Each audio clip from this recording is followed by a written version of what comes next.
I feel like consistency is really the key. Consistency and transparency. To be successful in trading, the most important skill you need to have is to be consistent, right? Because you're not going to make money every single day. You can't, when you take a trade, you don't know if you're going to win or lose, no matter how good your system is. There's no secret system, but what matters is that you are consistently managing your risk and consistently managing your emotions, and it's all based on consistency. And the same thing with marketing. You have to be consistent. You have to show up every day. What is up, action taker? Welcome back to After Hours Entrepreneur, your guide to profitable six-figure years. I'm your host, Mark Savant. And today in the house, we've got Mr. Casey Stubbs. Casey is the founder of TradingStrategyGuides.com, podcaster, YouTuber, doing some really, really cool stuff around trading stocks, futures, etc. But this episode is not necessarily about trading stocks. This episode is about building a business educationally and diversifying your exposures. One of the things that I've run into personally in building up my podcast agency is the problem with feast or famine. Some months things are great. I'm generating lots of clients. Some months, not so much. And in the stock world, it can be the same thing. And the problem is, if you're so reliant on one stream of income, you can become desperate, you can make bad decisions. And that, my friends, is what today is about. It's about helping you diversify your income, diversifying your cash flow so that you're able to make the right decisions, that you're able to take risks in your business. Super fascinating conversation with Casey today. You're gonna love it. Thanks for subscribing. Thanks for being here. Let's get into the episode. DJ, run the tape. Casey, what's up? Hey, Mark, how are you?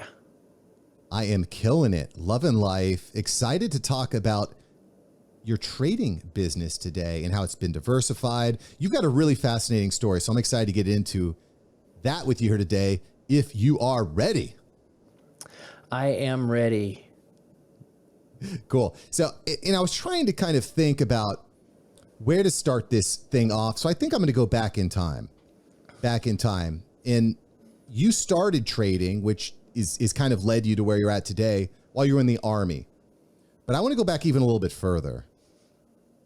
How did you get into the Army in the first place? Like, what was the impetus? Why did you decide to join the military? And by the way, thank you for your service. I very much appreciate the freedom, the safety, and the sanctity that me and my family have. So thank you. Thank you very much. Well, you're welcome. And I don't think that, like myself, like most other veterans, I don't think they think, oh, I'm going to do something honorable, because that was definitely not my intention. I was going to college and I realized that I think school is total garbage. I hated it, man. I was like, I would go in and I would look at the board. They'd have an employment board because I was from Portland, Oregon. I went to Portland Community College. And I'd look at that employment board every day and say, what could I do to get out of college? And there was this one application for getting on a fishing boat in Alaska. And it was high pay. And I was like really wanting to do that because it was like dangerous and very difficult and causing a lot of physical pain. And so I was like, yeah, this sounds like something I want to do. But before I did that, the Army recruiter got a hold of me. He was just walking in the hallway and grabbed me. And so that I was like, okay, whatever it takes to get me out of here, I'm going. So I want to dive into this a little bit more because the benefit of going to college is it lays out your whole life in front of you. You get this nice cushy job. You land a nice wife. You buy a house, white picket fence, dog, kid. Like that's the dream, right? Like, what was it that you didn't like about college where you're like, I'm just going to beat the crap out of myself on an ice fishing boat in Alaska? Because I've seen the show about catching the crabs. That does not seem like the dream job to me. What was the mindset there? Well, that was before the show, so I didn't really know. But my dad was, he was a hardworking guy, and he worked in gold mines and heavy equipment and, did a lot of hard work. So I wasn't kind of looking into that. I like hard work. And I hated school. I feel like I'm a smart guy and I love to educate, but I have maybe a little bit of authority issues. And so I want to learn what I want to learn about, and I don't want to learn what you're telling me to learn about because this is stupid. And so I would just like read my own material while I was in class, that kind of thing, whatever I wanted to learn. But yeah, I just didn't like it. And I like excitement. I like adventure. When I joined the military, I wanted to try to find the most difficult job I could find. And listen, I have a tremendous amount of respect for that. I think that growing up, I was kind of born with entrepreneurial blood, despite the fact that I've always been an employee. I just now became an employer 3 months ago when I left my day job. I mean, I had team members before that, but that's when it really became real. The thing that school does is it teaches how to take tests. And like you said, there's a lot of infrastructure. The thing that I didn't really love about that was having someone control my destiny. I like what you did. You get an A, but I really like the fact that I get to control my destiny as an entrepreneur. But when I think about the military, sure, there's adventure, but there's always somebody telling you what to do. Wasn't that a turnoff for you? Or did you really appreciate the discipline that it brought you? So I didn't really think about that going in. I just knew I didn't want to be in school, so I didn't realize that they were going to literally control every aspect of my life. I kind of had no idea about that. But they control your life, but then they go and tell you to do extremely dangerous things. So that's kind of cool. But, when you mention the entrepreneurial thing, like we're here to teach people how to make a 6-figure side of revenue, which I absolutely love. But there's something about being an entrepreneur that's like, for me, it's probably the only thing that I could ever really be. It's like, that's what I was created to be. Yeah. I do think, though, I don't think that you have, how do I say this? I haven't always been a reader, but I've recently started reading all the time, right? So I've become a reader. I don't think you necessarily are born an entrepreneur. I think that it is something that you can learn, Frankly, I think it's something that we have to learn nowadays. Tomorrow's not promised. I mean, your job could go under. You need to be learning new skills. It's absolutely critical. And I agree, Mark, that you're not born with it. But for me, there was always a passion to go out and just make something happen. And so I wasn't born with any entrepreneurial skills. I've made every mistake in the book. But I do have this like fire and passion that I don't know where that comes from, but it just keeps burning. That brings you back to Tim Ferriss's 4-Hour Work Week, which is a great book. And he's got this concept that was really formative for me. It's getting comfortable with discomfort. Because sitting on a couch and relaxing, eating Cheetos and playing Halo, that's fun in the moment, but it doesn't drive you. It doesn't wake you up in the morning. And I think it leads to a lot of sadness. I think it's taking on those very, very challenging problems, overcoming them, which gives you that sense of purpose and that sense of confidence. At least it did for me. Yeah, there's a quote, I think, by Jim Rohn, the motivational speaker, that said, "Don't wish for things to be easier, wish for things for you to get better." Well said. Very well said. That definitely resonates with me quite a bit. So I want to pick back up in your story before I get too far off track. Sorry, Casey. There's so many interesting things that guests say. I just got to go into a little bit. You join the military, you join the Army, you're getting into it. I would imagine they keep you pretty busy in the Army. What was the day where you're like, you know what? I'm going to pop open E-Trade. I'm going to start trading stocks. Like, how did that happen? So there is a little backstory to it, and it's, again, from my dad. He's been investing in stocks for a long time. And when I was a kid, I learned about computers and really took to them. So my Aunt Mary worked for Intel. She would bring home computer parts. This is like late 80s. And so as a kid, she was teaching me how to build and take computers apart. And then when stock trading came online, my dad's from the boomer generation. He didn't really know much about computers, and he's also a blue collar guy, but he was investing in stocks, and he's like, "Hey, you got to show me how to set this stock platform up."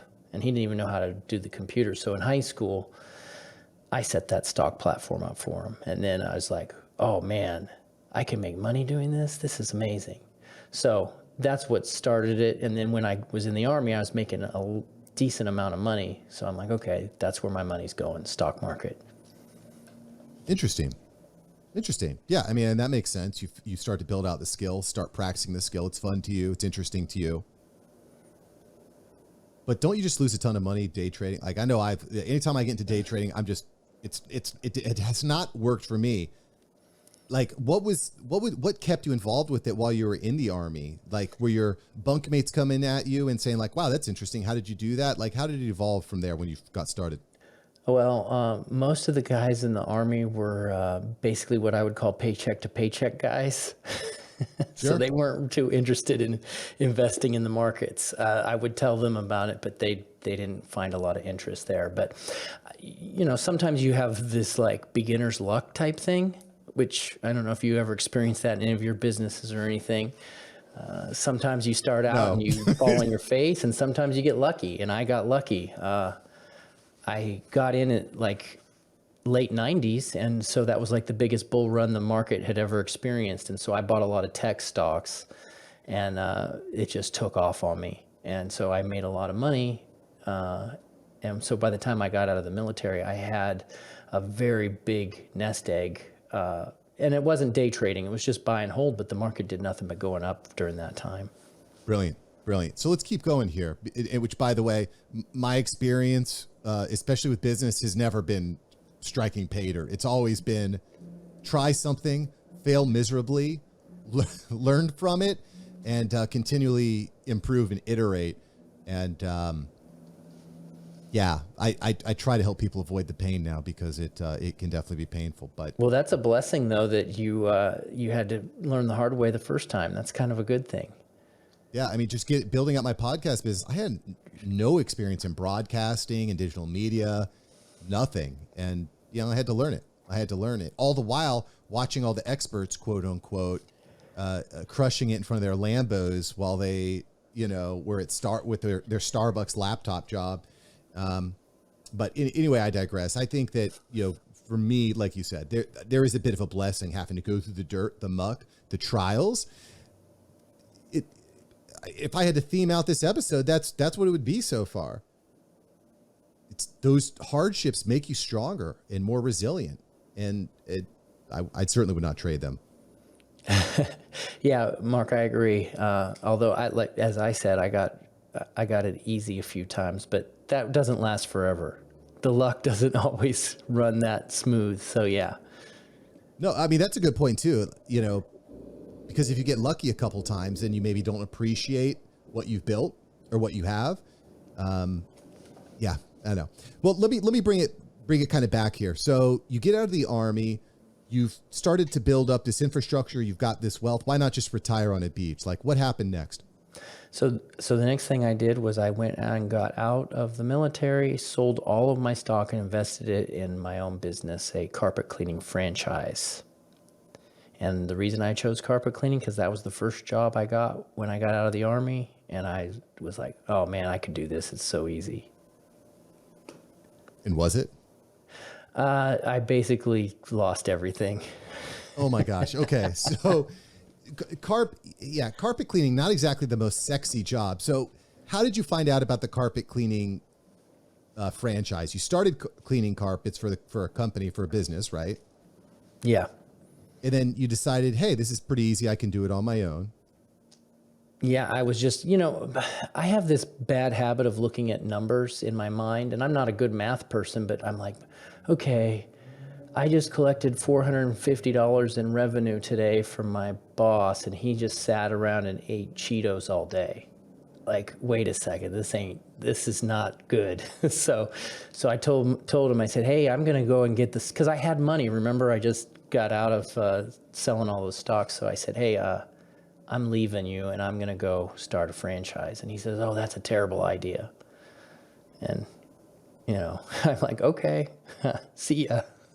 Yeah, but you want to do it. You want to make it happen. So what happened next? You start the franchise, you invest, tens of thousands of dollars in your equipment, in the systems, the licensing, right, of the franchise, branding. And then what, did you have any clients or did you just go into it cold? So the way that worked was that it was licensed for an area. So I had to move out of my boss's area. because he had owned that area. There couldn't be two competing franchises in the same geographical area. So I had to move.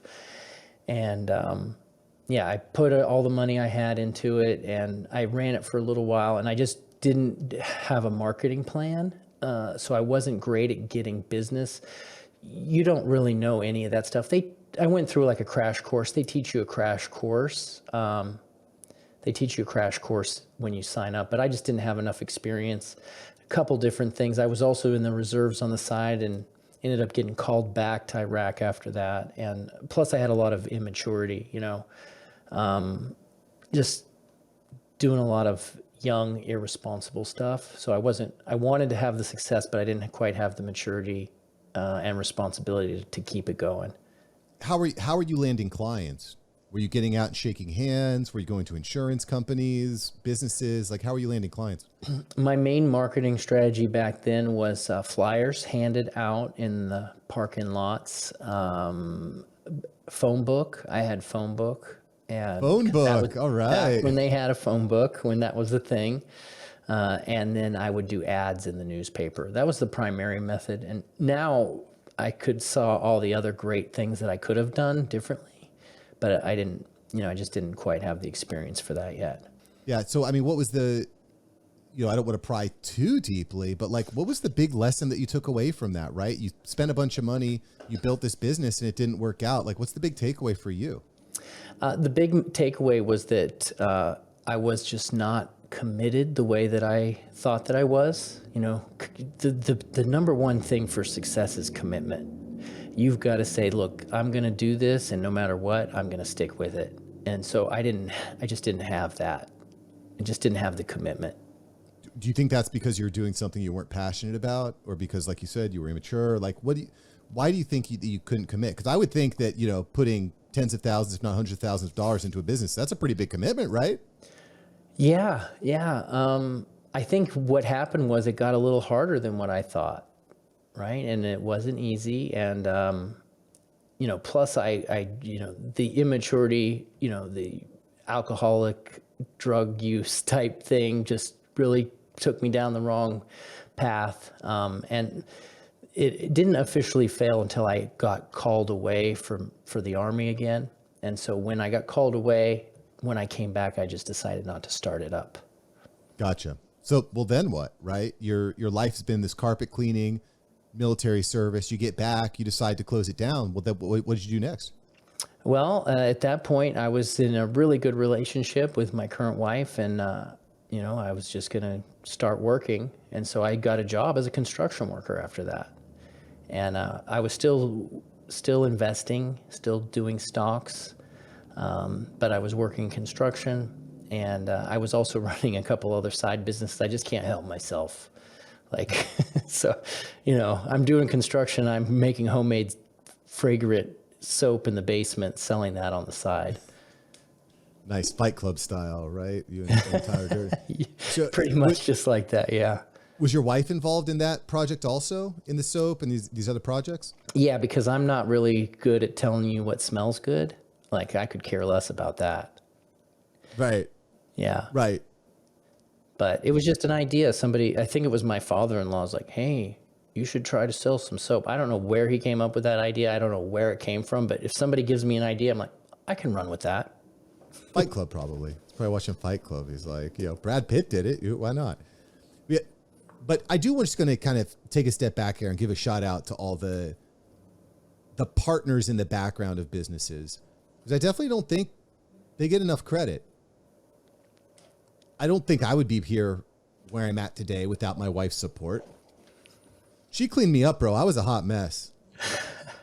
I was a hot mess, man. And, I'm not afraid to admit it either. Like, my life as a single guy just trying to figure life out. Couldn't dress, couldn't handle my hair. Everything was off.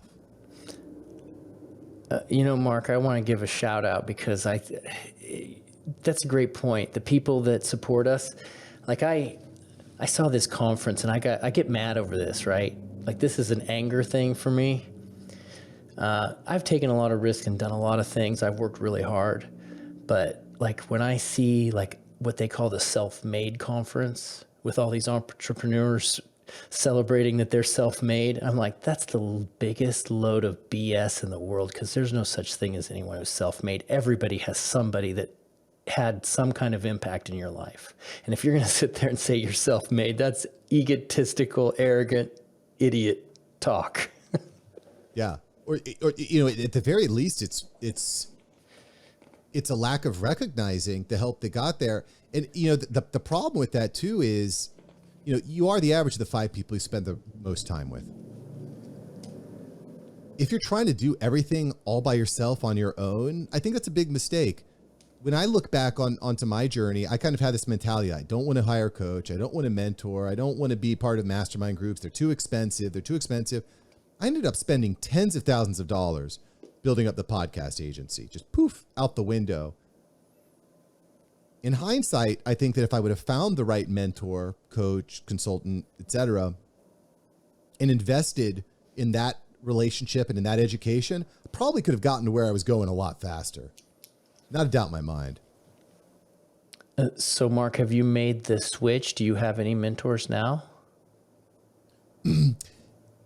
Yes, no, kind of so. So I probably need to take my own medicine here.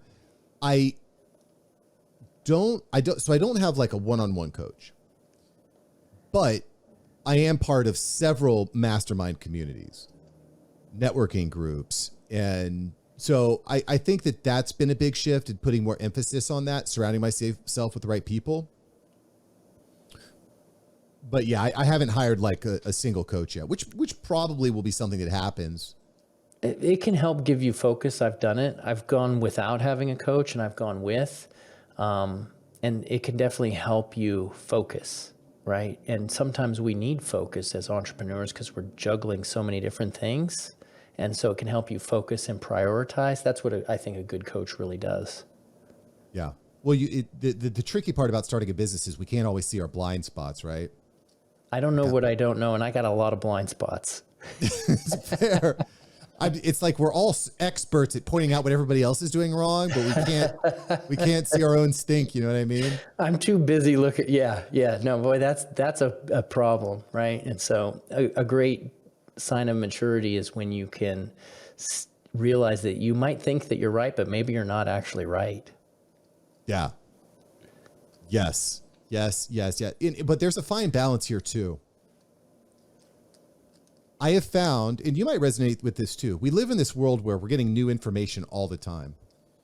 And it's amazing to me how I'll watch, let's say, I'll give you an example. I was watching YouTube the other day, and this ad pops up. This guy, he's all shredded. He says, this is the diet that you need to get on so you can shred weight and be your best self. And he gave this really specific example over the next 45 seconds about how you need to do intermittent fasting and you just drink a cup of coffee in the morning and all this stuff. I was like, that's genius. That's the exact way for me to lose weight. And I followed it for like 6 months.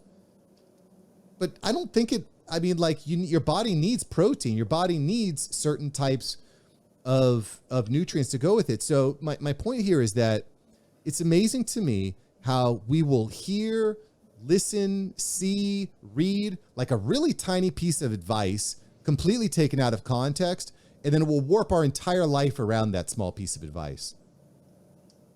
It's amazing to me. Yeah, it is amazing, and I guess we just hear what we hear or hear what we want to hear, and context and big picture is really important. And as an entrepreneur as well, I try to look at, okay, I actually used this example with one of my students today. I said, you know what, you want to look down at your feet so you're making sure you got sure footing, but then you want to look at the path to see where you are ahead, and then you want to lift your head up and look down the road to see where you're going. You got to have all perspectives. You got to have the whole picture, medium, near, and far. I like that. Good analogy. Very much what we're talking about here. I was watching a Gary Vaynerchuk video the other day too. He's talking about how if you're not putting out 100 pieces of content a day, you are losing. I'm thinking to myself, like, what? I mean, however, there's context there. He's not speaking to the small team, right? He's talking to these Fortune 500 companies with $100 million marketing budgets. putting things in perspective is important.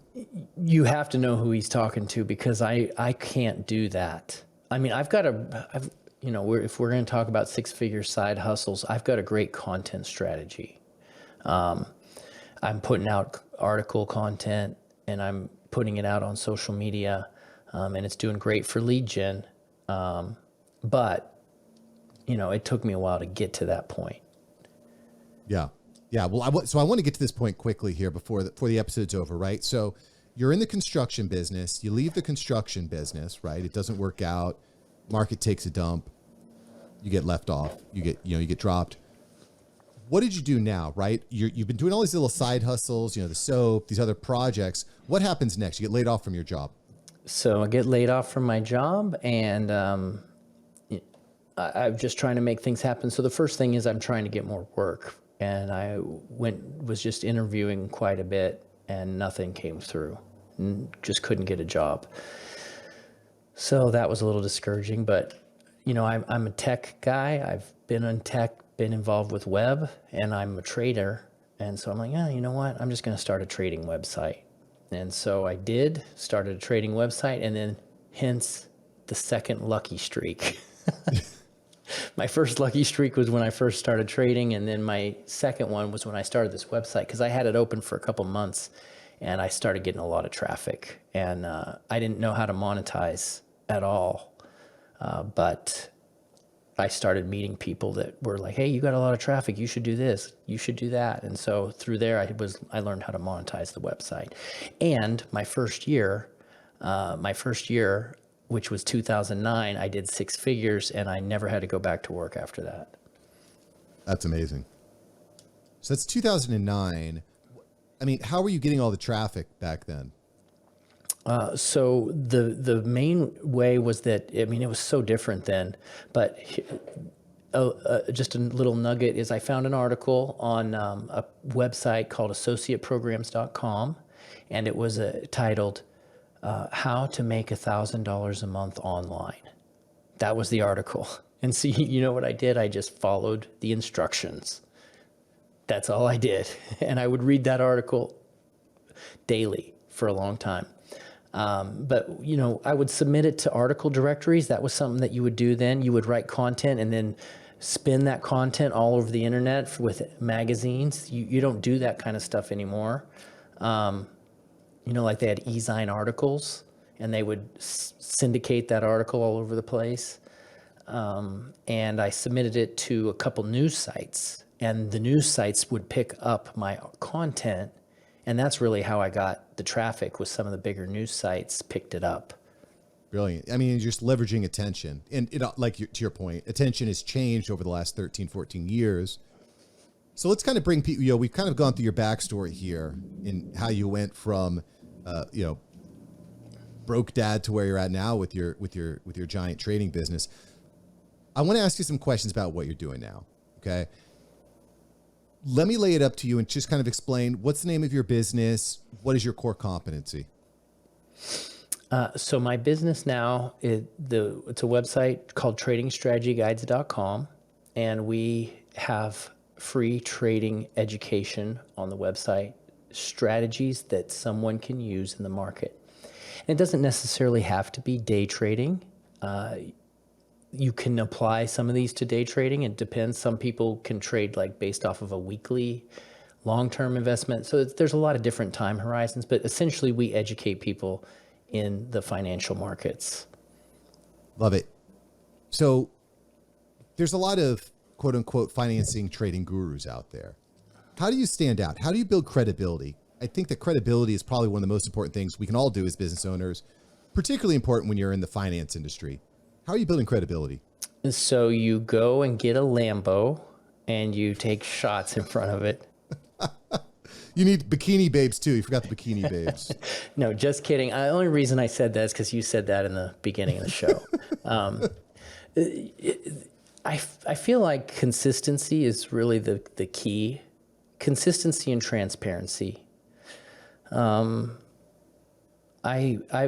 trading, to be successful in trading, the most important skill you need to have is to be consistent, right? Because you're not going to make money every single day. you can't, when you take a trade, you don't know if you're going to win or lose, no matter how good your system is. There's no secret system, but what matters is that you are consistently managing your risk and consistently managing your emotions. And it's all based on consistency. And the same thing with marketing. You have to be consistent. You have to show up every day. Frankly, I can't do it. I'm like, I don't know if you've seen this episode of Seinfeld where Jerry like buys a $200 stock and he just can't sleep for 3 days. It's kind of how I am. But what's interesting to me, and we were talking about this a little bit, is transitioning into an education platform. You don't just rely on what the stock market does daily. You've got all these different sources of income. Is that how you had kind of planned things out at the beginning? Did this happen over time and evolve? How did you get to where you're at? I didn't plan anything. I just started a website because I was taking a shot in the dark. I was like, I need money. I don't have a job.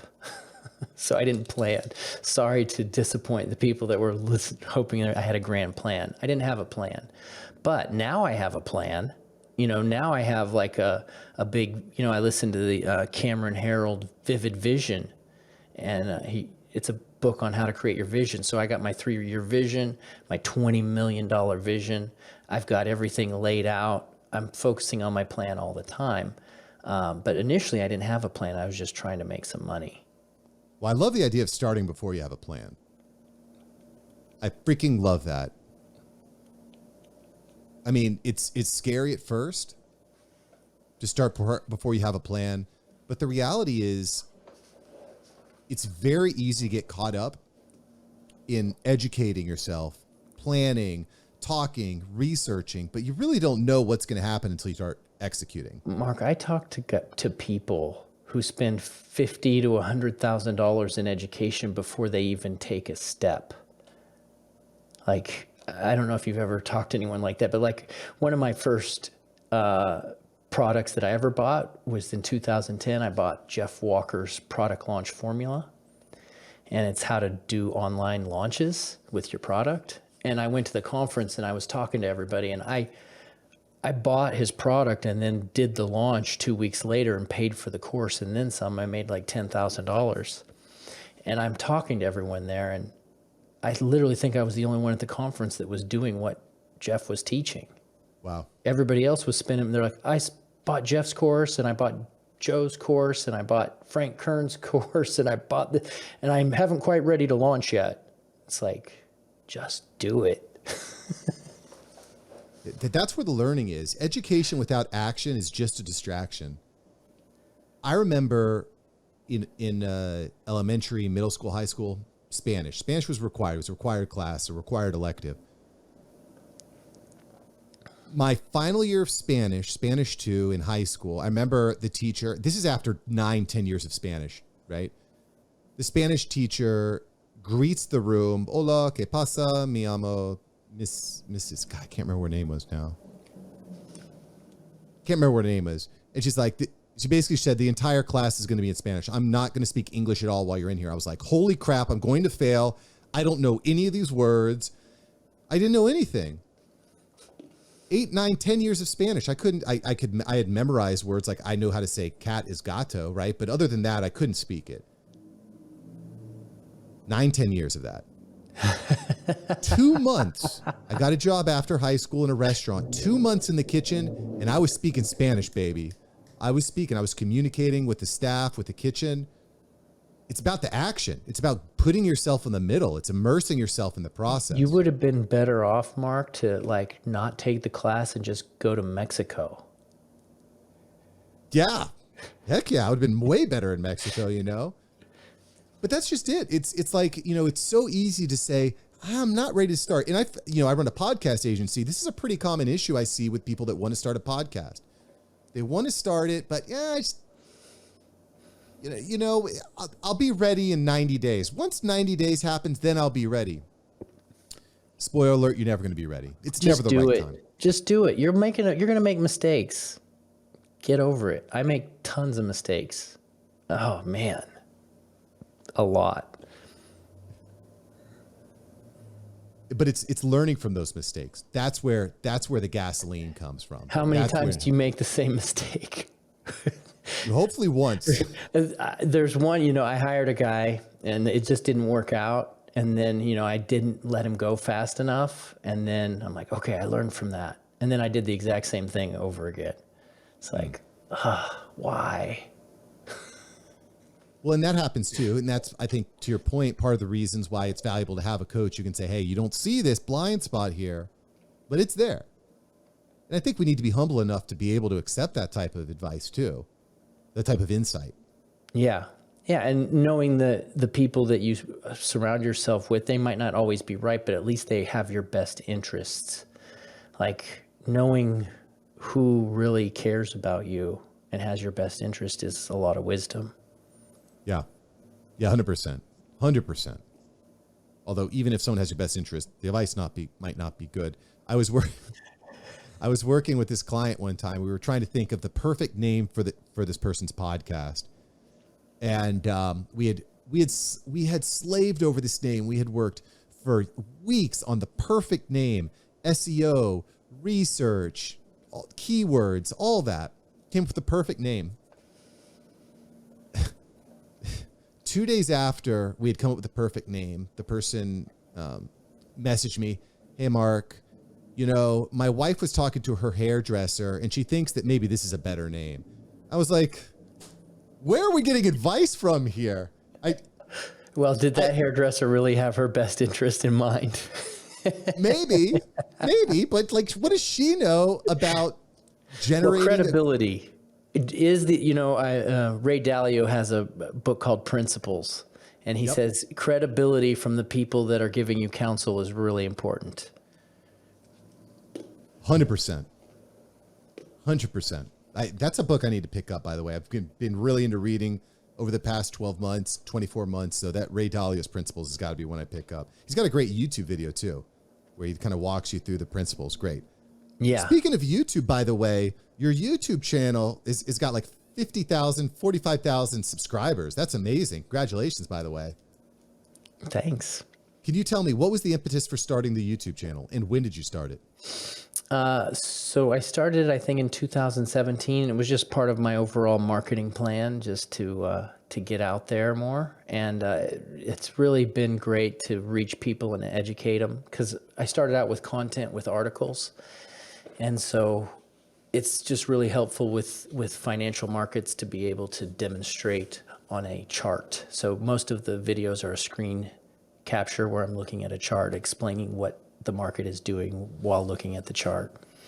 Which by the way, some of my most popular YouTube videos have just been that. It's been share the screen, talk about a topic, educate the audience on the topic, done. It doesn't have to be like super thoroughly produced for that to be successful. Yeah. And, with my personality about not having a plan and, just jumping in, I don't pay a lot of attention to editing and details. I'm not a detail person. I'm a big picture person. So, if you consume some of my content, you will know that. Fair. And, I some people might see that as a weakness, but I kind of see it as a strength. When we look at what we're spending time on, pretty frequently we're spending tons of time on stuff that just doesn't turn the needle on anything. It's just like busy work. You know what I mean? How much, if you spend an extra hour editing your podcast, how much profit is that extra hour going to spend you? Or could I go spend my time doing something that's going to bring in more money? That, my friend, is a good question. Very good question. And I think there's a time and place for putting in all that extra effort, but you have to assess it. You have to assess, where's my return on this?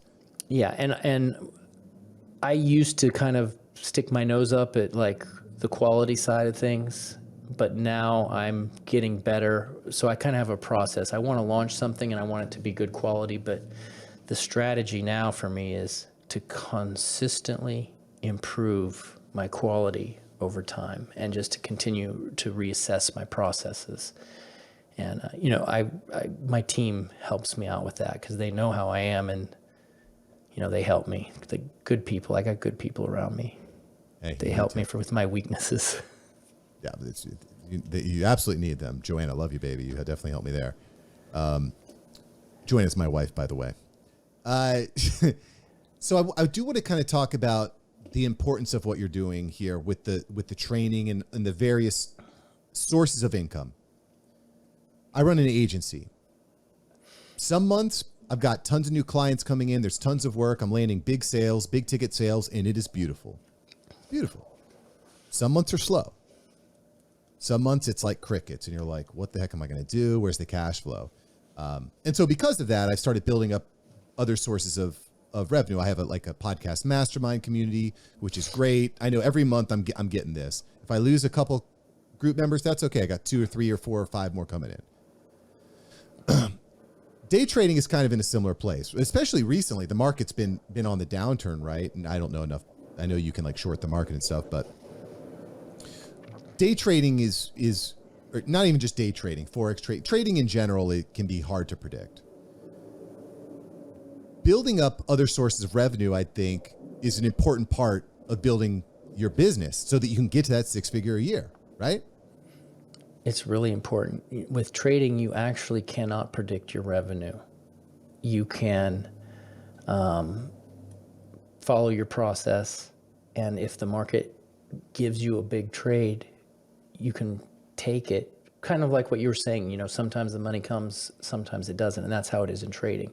And so having a secondary source of revenue is really great. And I recommend that to my students. Like, look, if you want to become a full-time trader, that's wonderful, but you need to continue to get some kind of side revenue because it takes the pressure off, for one. It takes the pressure off, and if you're trading under pressure, it makes it a lot more difficult.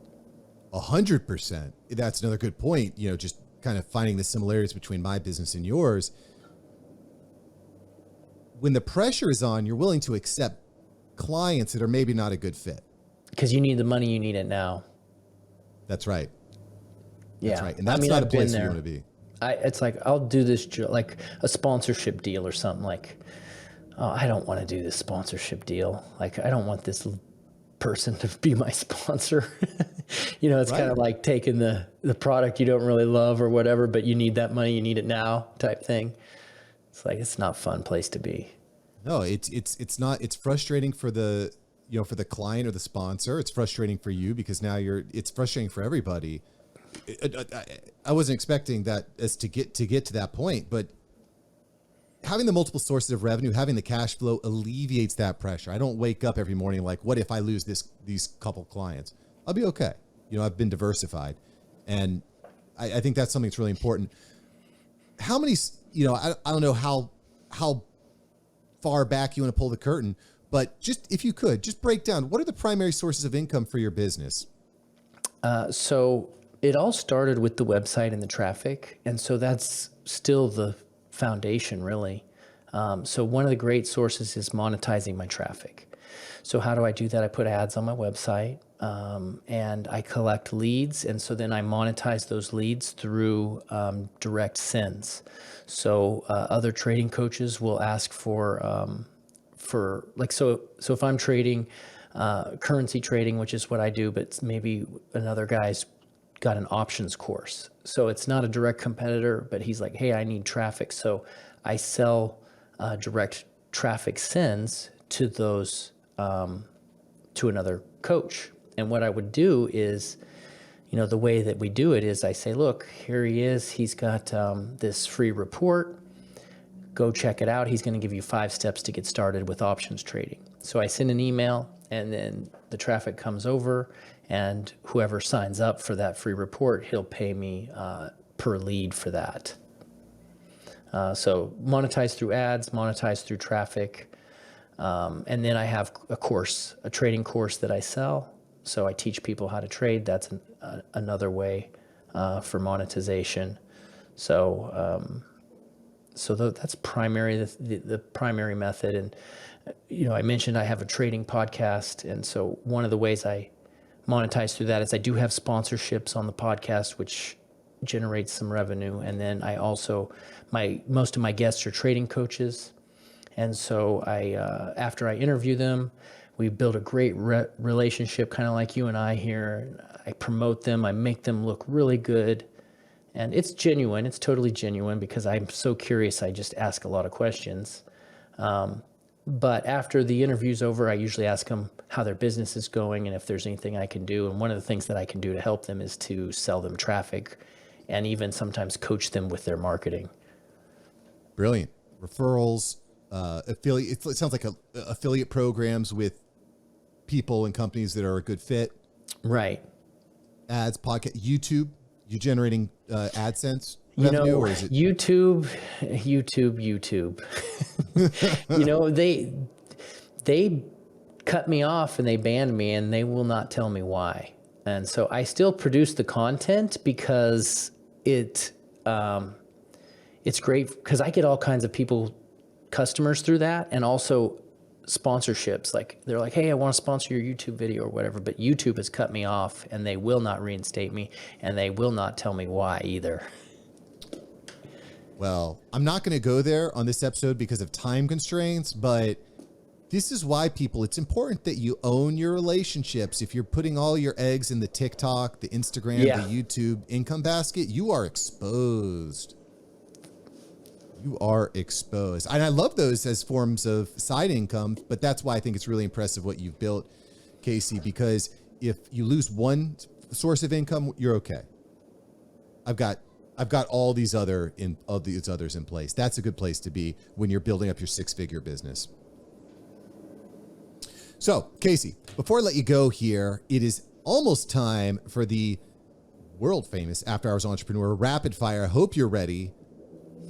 I hope you are buckled up, Buttercup. We're about to get into it. But first, tell us, where can we find you online, Casey? So primarily my website, tradingstrategyguides.com. And if you are interested in learning some trading tips or interested in learning to trade, I have a special offer. It's tradingstrategyguides.com/podcast. And I have a free report that teaches some trading tips on there if you're interested. All right. Well, Casey, rapid fire. Halloween has just ended. What is the best Halloween candy? Snickers. Good choice. I didn't even have to think about it. Reese's is the correct answer, but I'll take Snickers. I can't eat that. It's no good. I don't like it. That's a fair point. What's the scariest movie you've ever seen? Oh my goodness, dude. I don't like scary movies. I refuse to watch scary movies. I will not watch them. Not because I'm scared. I just think they're usually stupid. I honestly cannot answer that question because I guess Jaws. Jaws would be the scariest. Jaws is pretty scary. I live here in South Florida, and I will say anytime I would go diving and you drop off the boat and you're just completely exposed, it pops in your mind. Next question. If you could be any animal, what would you be? I really like lions. It's a good choice. If you could sit next to anybody on a plane, what would you say? Or who would you sit next to? Excuse me. Oh, who would I say? I was going to say, I try not to talk to people on planes. But I've had some I had a great podcasting connection on a plane. I sat next to a podcaster once, and he showed me all of his tips on the whole flight. And then I ended up being a guest on his show. So that was pretty cool. But to answer your question, who would I sit next to? Oh man, these are hard.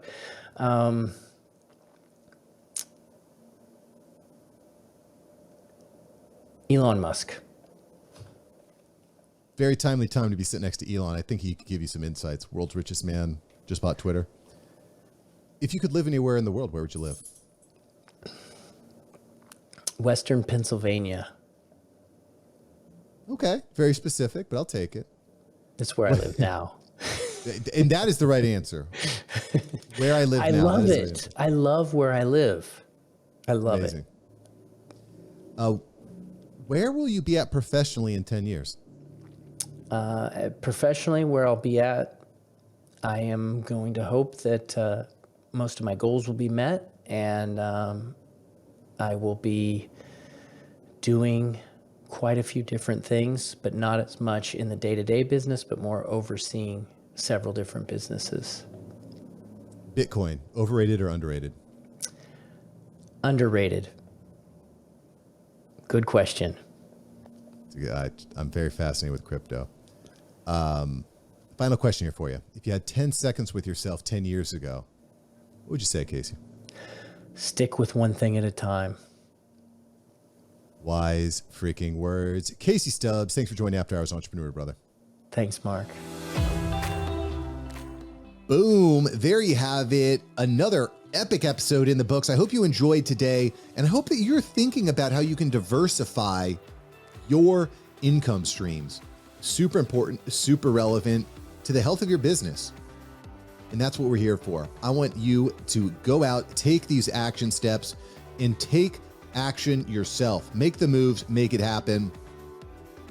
That's all I got for you today. Go out and make it happen. Take the action. Thanks for subscribing and leaving a review. I'll catch you here next time on After Hours Entrepreneur. See you next time. Peace.